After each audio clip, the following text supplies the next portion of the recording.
So we are moving with how a load transfer mechanism, so that means the load distribution of a building occurs, right? So let's take a quick example. Let's say this is a building. Okay, so this is the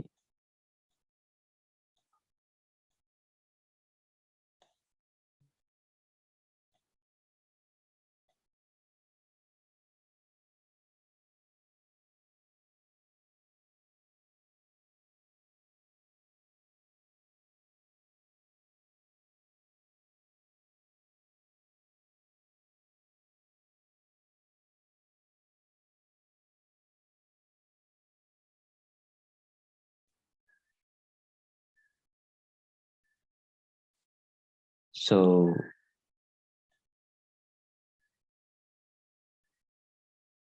it's your stories.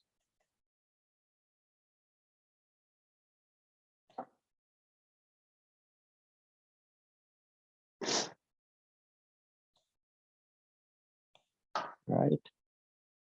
So whatever comes here, right? So what is the purpose of a structure? To ground this loading, right? So whatever on these slabs, right? They should be transferred to beams, right? They should transfer to beam. And those beams transfer it to the nearest column, right?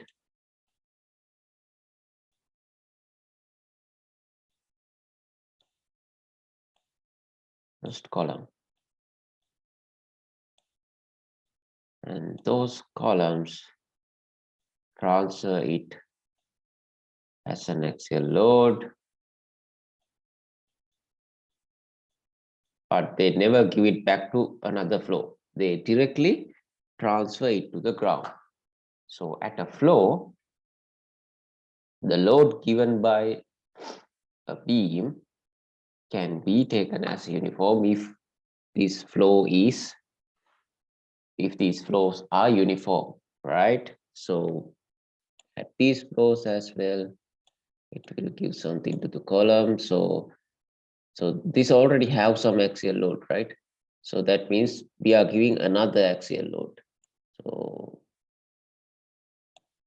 the axial force at the ground levels in such case will be increased, right? So we have no worry about how these beams give that load to the columns. No problem with that, right? Because that is anyway an axial member. But how the slab transfer the load to the beam? That's quite interesting. So if you draw a slab, right, right here,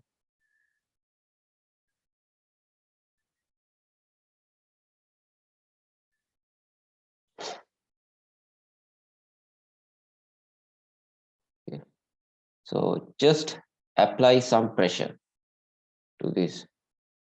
So wait a minute, we will watch some video.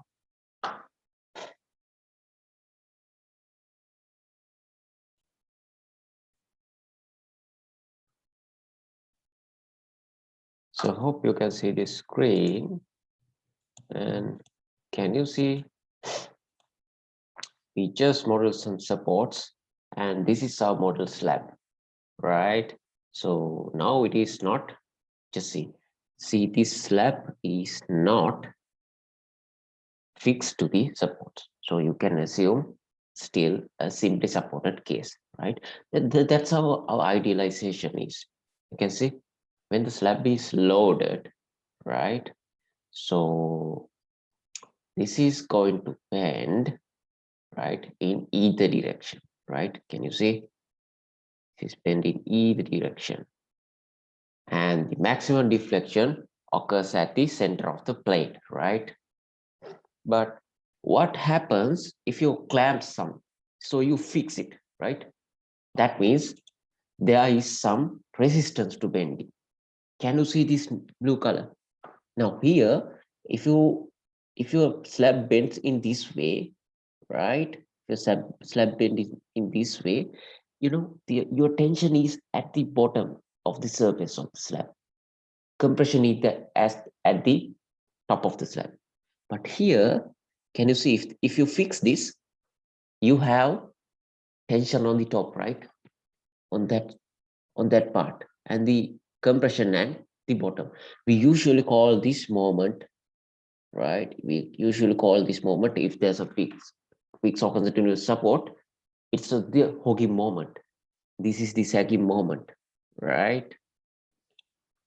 So just idealize this support condition, right? If you fix it now here, the same thing. It is simply supported, right? But what happens if you fix it? See, once you fix it, it does not allow to rotate, right? So resistor moment develop. That means there's a so the deformation is like this, right? So that means you have tension on the top here as same as tension on the bottom, right? So if you something more complex, right? So you have some two slab panels and you load it, right? And you remove it.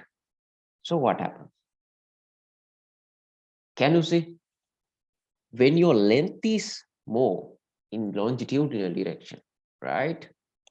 It has some this kind of shape, right? Okay. So it nearly, so this is very, right? Yes. If you remove one of the ends, right? Can you see? This is the shape, right? And we remove the other end as well. So it does not bend in this way, right? It only bends in this way, right? But the thing is, at here as well, right? You can see it try to bend this way, and this is nearly uniform. And again, you can bend this way. But on this way, it is uniformly bended, right? We will discuss that. And you remove support. Yes, here, can you see? So it is bended in one direction. So that means it is a one-way slab, right? So load is distributed by only one. Now it is two-way, right? The load is taken by either direction, right? It depends on several factors, right? We'll call this. So suppose these are the columns and loaded. This is without any beams, right? Can you see? So we just model the flap on the columns, right? So this is what you call a flat slab. You do not see any beams, right? So can see. So this is how, right? You can see here. Here it is tension on the bottom and the tension on the top. So that means the hogging moment. Here sagging moment. Here sagging moment. Sagging moment. Here tension on the top. So concrete is weak in tension, right? So if you idealize as this, the slab of this requires top reinforcement. Here the bottom reinforcement, right? You can see. How do you think it will deform, right? We remove one column, right? There's two columns. So can you see? It's like a cantilever, right? But we have different. we have different formations, right? So can you see the difference? Here it's hogging, right? So the curvature, that is important, right?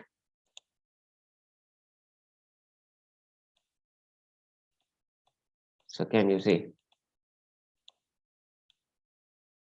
Carry only tension, right? Other thing, if it is compressed, that's okay. Can you see? Tension is taken by this one, tension is taken by, this is the reinforcement idealization, right?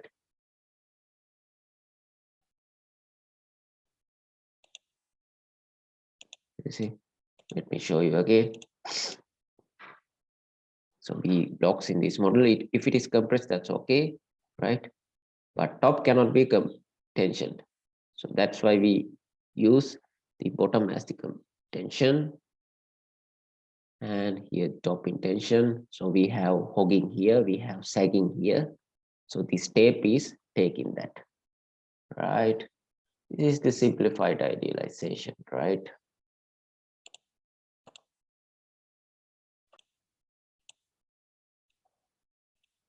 So you saw that if it is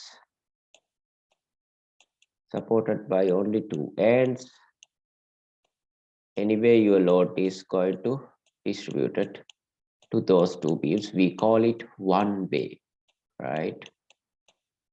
Call it one way. And if your load is slab is supported by all four edges, and load is coming to each way, right?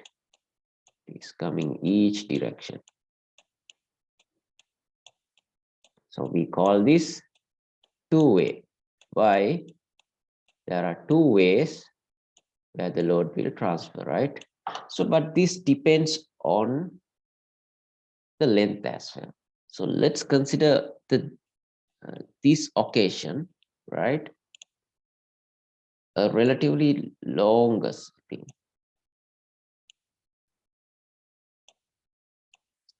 right?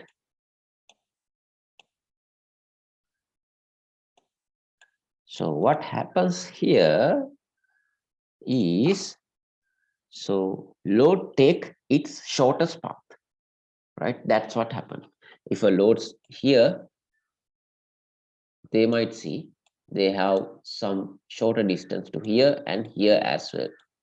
So that's why we can idealize it as one way. So load at here sees the shortest path to support is this.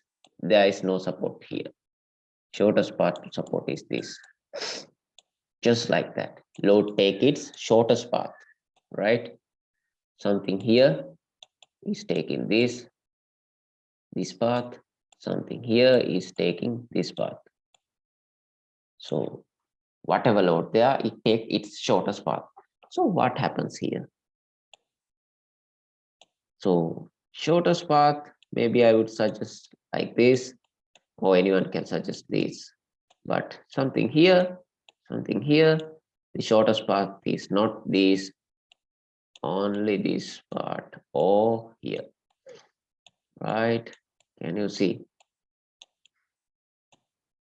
Only considerable amount of load is transferred to these two beams, right? Here as well, here as well, right? So it is going to be bended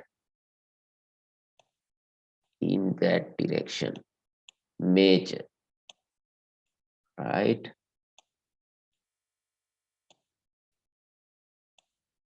So whatever closer to here will only be transferred to this beam, right? So we can simplify here. Only half will come here, half will go there, right? Here, if it is a square,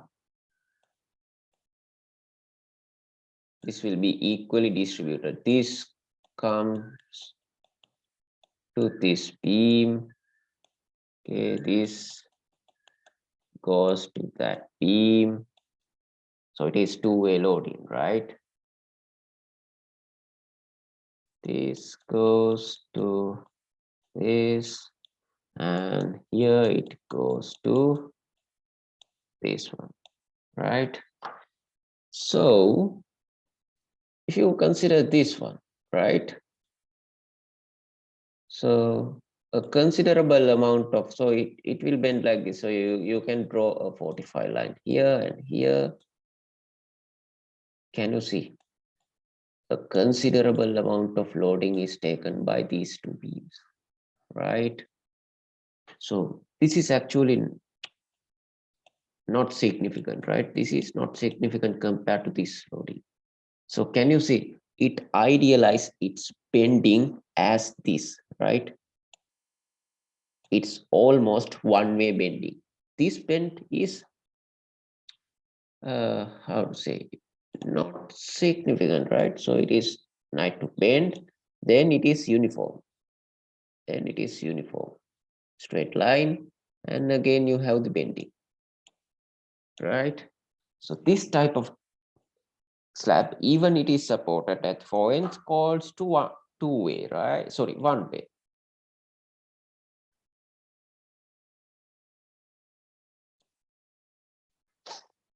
So what actually happens if it is supported at the all 4 ends? We need to determine whether this, let's call this Ly, Lx. So we usually divide Ly by Lx, and if it is uh, less than 2, okay, less than 2, right? So this is usually the large highest one, okay? So we take the highest length, right? Right. So if it is less than this, we call it two-way.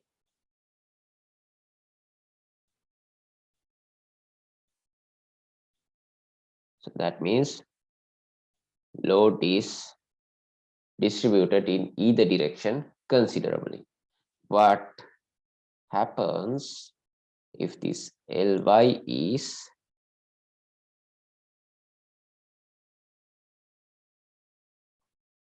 larger than 2 times?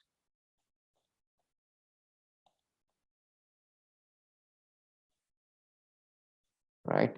Considerable amount of loading is taken by Ly, right? So even if it is supported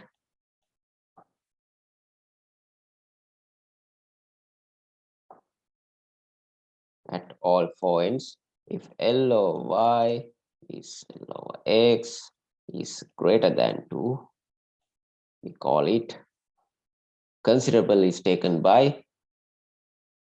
So this slab bending is can be very similar to one-way slab bending. So we call it one way. So this is for all 4 supported, right? But here only 2 supported. It is anyway one way, right? It can only go in this way and this way. Half will be equally distributed. So if you try this, you can see nearly half of this is going to this beam and this beam. This is insignificant. So we idealize this as one way and this is two way, right?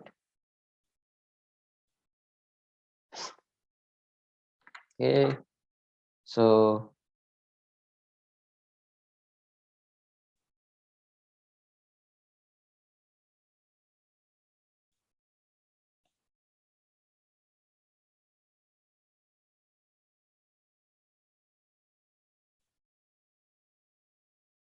if you have a column like this, column here,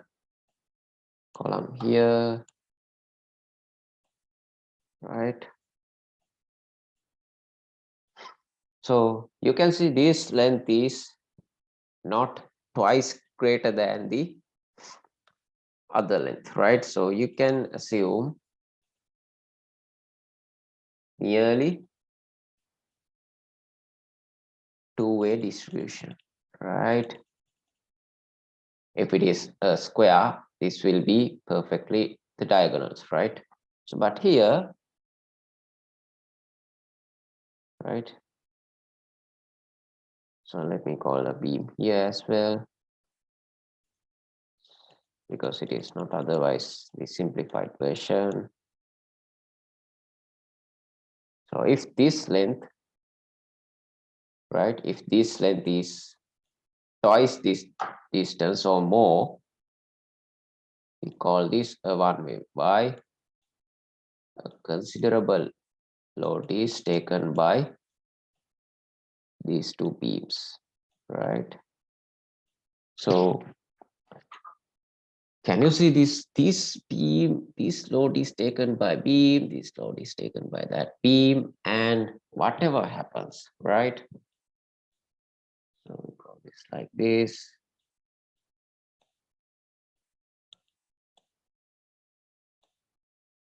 Right?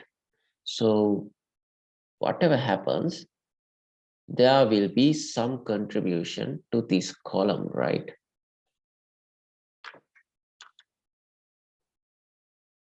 So for this column, right, you can take these loads,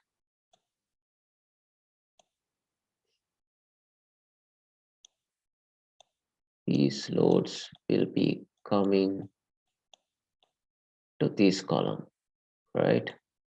So whatever, so it doesn't matter how the slab transfer the load to the beam.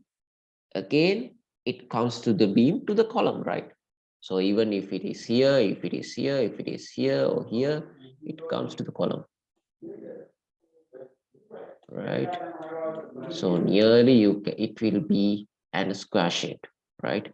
So for this column, you will have something like this, right? So for this column, you will have something like this column, you will have something like this, right? So for this column, you will have something like this. Okay. So hope you understand this. We will move with the second part of this lecture. Thank you.